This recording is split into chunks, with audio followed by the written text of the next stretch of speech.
other beauties do it in terms of like making sure everything is ready and everything is set.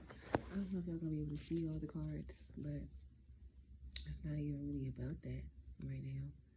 I just really wanted to see if I could get a message out, see if I could channel, see if I'm supposed to, because I felt compelled. So I figured, let me follow the feeling.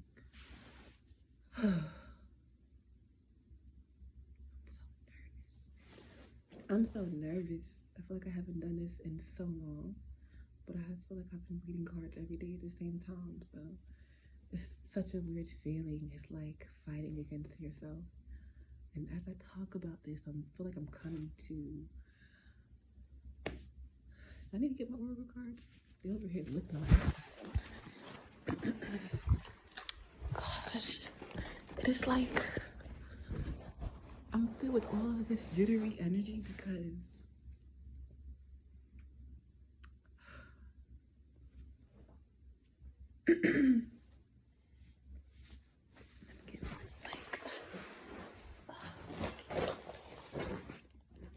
I'm like, am I ready?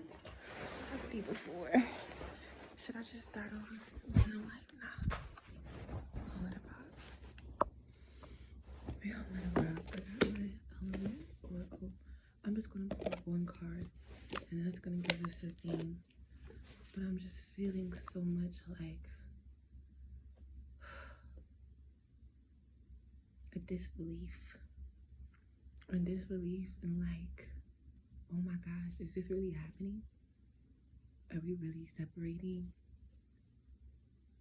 Do I really want to end it with my job?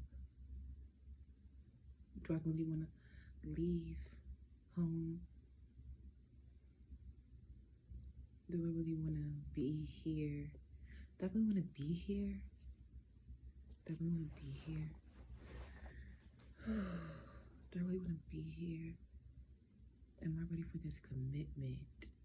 Am I ready for this commitment? Am I ready for this undertaking? Am I ready for this responsibility? So there's an energy. This is a book. Sorry, I'm gonna go read that. But there is an energy of asking and wondering and questioning if you're ready.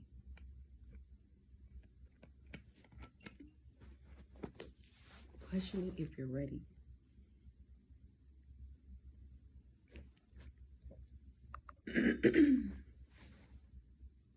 Questioning if you're ready to answer the calling. To answer the call. Oh, goodness. I don't know why I feel so embarrassed. I feel so exposed. Because I'm talking really from a place of pure energy, and it's hard for me to say it belongs to me, but I need to take ownership of what belongs to me. It's time to take ownership. Close that screen, right? Close that screen, exit that cycle, leave that shit alone. It's time to take ownership of your ideas and your desires and what you really want out of life. Let me shuffle this 3 times. What you really want out of life. Take ownership. You want to do music. What are you doing to do music more? Take ownership. Have you shared your music with others? Have you shared things with others so that they can know you own that thing? And I'm not even saying brag about it. I'm not saying boast about it. I'm saying, like, have you shared your gift with others, or are you just sitting on it, hoping and praying that something happens for you in your life, like that miracle, that salvation, that way out your situation? Like, okay, fine. This is so beautiful. I almost thought this was 12, but 21. Animals. Animals.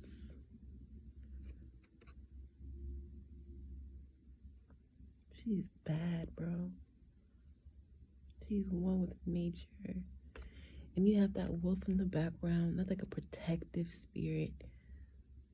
I don't know why I feel that as like an ancestral spirit or a spirit that's been here for a very long time. And masculine. You have this raccoon. It's like a playful energy. Reaching up. What is it reaching up into? Oh, the raccoon is holding the butterfly on his hand. Very delicate. And there's companionship, animals. Companionship.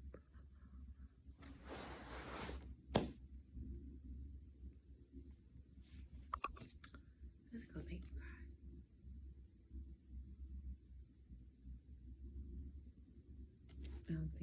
Alex. Companionship.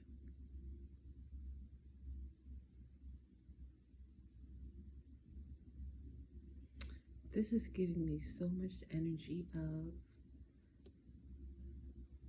so much energy. It's giving me like,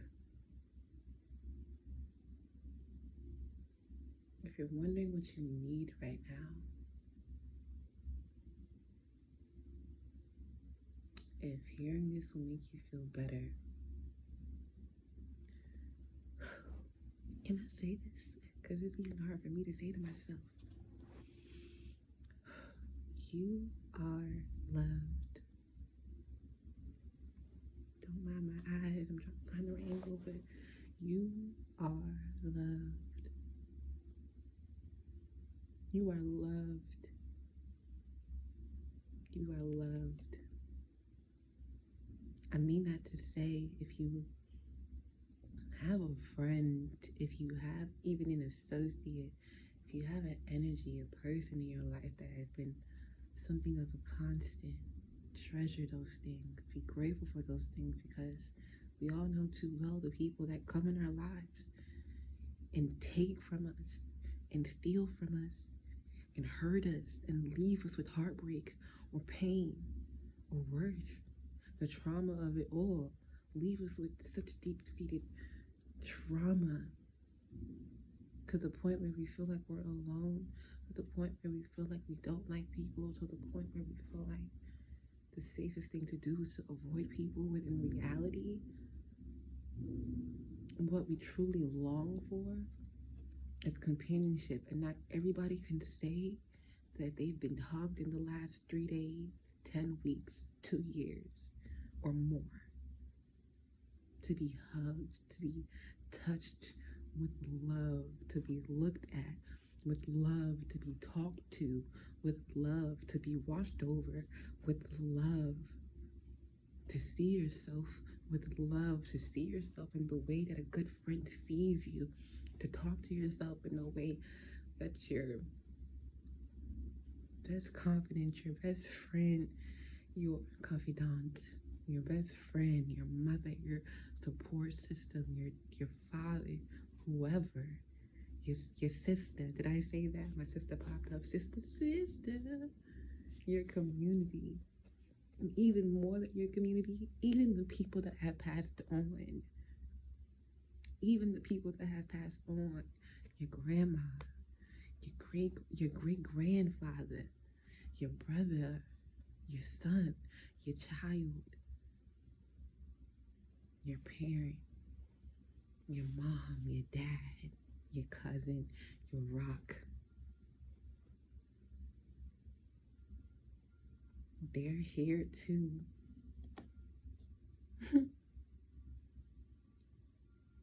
They're here too. Their spirits on the head. On the head. Their spirits on the head. Their spirits that talk to you. They're talking to you. They're guiding you. They're giving you signs and giving you signals. It's not always going to be freaking flickering lights and cabinets slamming. Those are different kind of spirits, okay? They playing with you. A good spirit, one that loves you, comes to you in the form of birds, comes to you in the form of bees, comes to you in the form of dragonflies, numbers, and synchronicities. And as much as you can say that ish is not real, I've seen too much.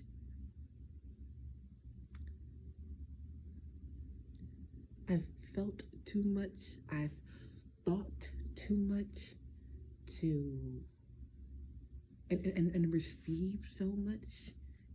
Just random thoughts that have healed me overnight. Do you understand? It's taken me to get to this point, but it's been so much more. It's taken other people, it's taken job opportunities, and as much as we can love to say we're alone, the more you say you're alone, the more that's all you're ever going to see. Even when you are by yourself, you are not alone.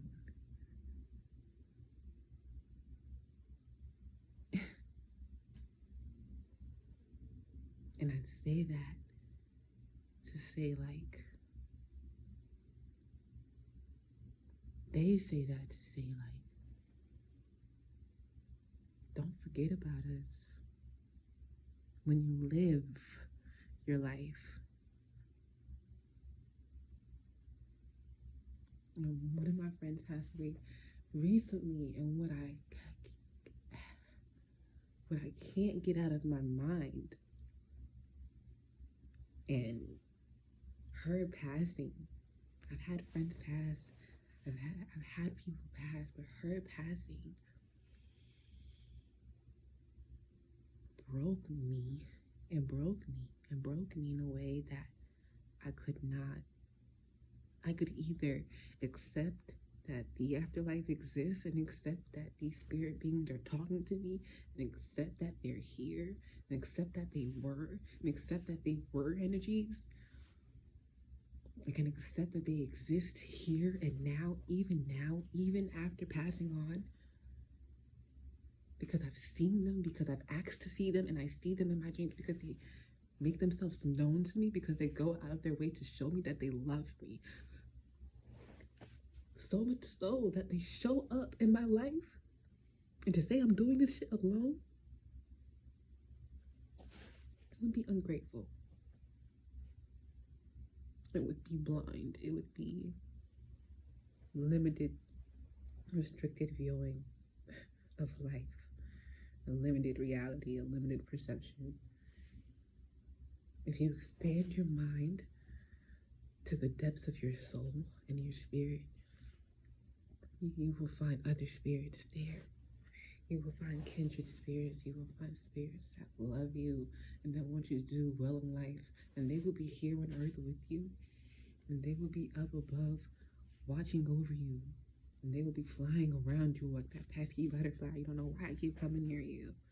Or that person that keep trying to talk to you, but you are just too deep in you. Like, they are that phone call. They are that thing. They are that, the reason you're still here. And some people are called home. Some people are called to higher realms, to do bigger responsibilities, such as coming into our lives in such a way that even though we've applied to 100 jobs, at 101 was somebody that said, hey, this aligns with this person. This is the path we want them to go on. These are the thoughts we want them to have while on this path.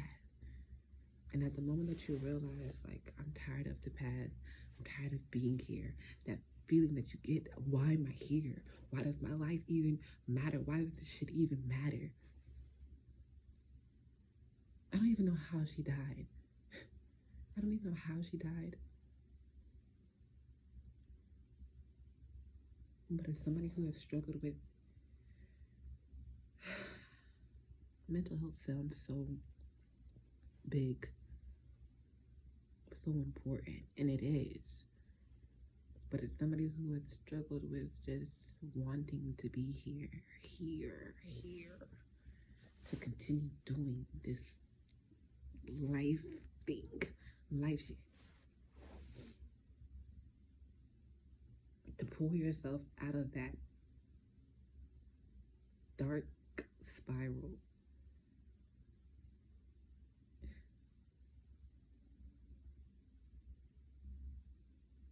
The thing that keeps you from unaliving yourself. That thought, that person, that phone call, that song. That's God, bro. That's God, and God is everywhere, and God is for everyone. And if you ask to see him, or her, or it, God will show up. And God don't look like what they've told you. No, God is your mother. God is your father. God is your sister. God is your brother. God is your daughter. God is your child. God is your baby. God is you. Imagine that you represent a quality, one of the faces, one of the personalities, one of the zodiacs, if you will, of God. You embody this energy, this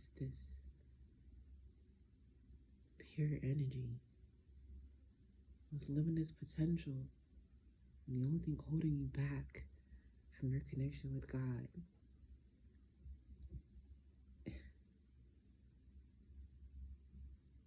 is the way you think. We have 3 brains, right? Our brain, our heart, and our gut. Gut feelings, intuitive feelings, listening to your body. When something's going down and your stomach sinks, when you meet somebody and you get butterflies, when you feel these feelings, when you feel led towards something, when you feel led away from something, when you feel small after dealing with somebody, when you feel drained, when you feel energized. These are things that we need to pay attention to, because God has the power to feel everything and be everywhere and be everything, but God also has boundaries. I don't want to think of God as a toxic person with no boundaries. No, God is a being with boundaries. God is strong. God stands in his power. God don't have to come down and defend himself and show up as something, anything. No. God is God.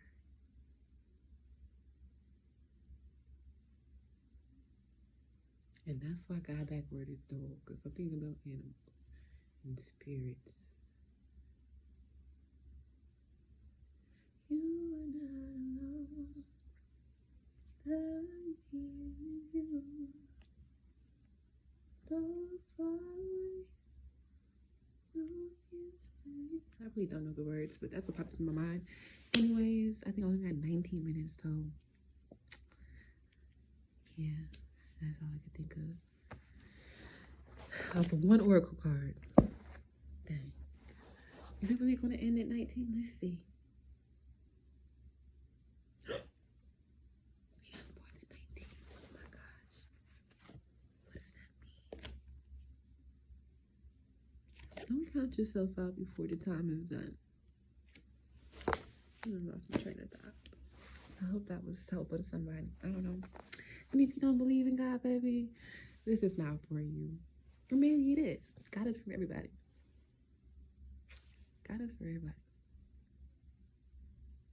And if you don't believe me,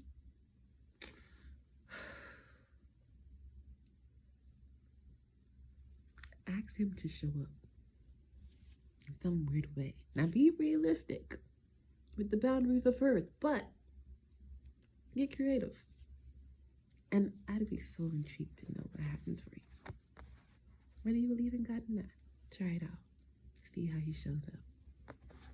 Be patient.